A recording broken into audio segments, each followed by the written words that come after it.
Number 2 కుటుంబ ధర్మం. కుటుంబాన్ని మెయింటైన్ చేయాలి, ఆ కుటుంబ ధర్మాన్ని పాటించాలి.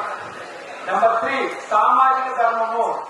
సొసైటీలో నీ యొక్క పాత్ర ఏదో నువ్వు పాజిటివ్ గా చేయాలి. సొసైటీకి మేలు చేయకుండా పర్వాలేదు, హాని చేయకూడదు.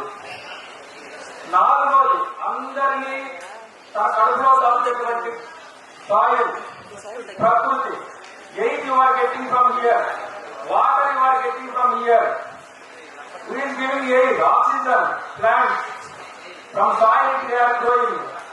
So water, fire, all these are పంచభూతాలు అంటాం. మీకు తెలియదు కాదు, కానీ మనకు కలిసిన తర్వాత ఏమనిపించదు.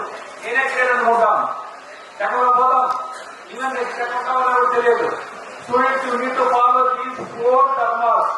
ప్రకృతి ధర్మం ఇక్కడ కాన్సెప్ట్ ఏమంటే, అన్ఫార్చునేట్లీ చాలా మంది బయాలజీ స్టూడెంట్స్ చెప్పినా నేను ఫాలో అవ్వమని చెప్పి ఈ సాంగ్ చేయమని వాళ్ళు రకరకాల కారణాలు చెప్పారు. కొంతమంది గర్ల్స్ ఈ song selected, I'm appreciating. So these song support my faculty, fellow faculty Mahesh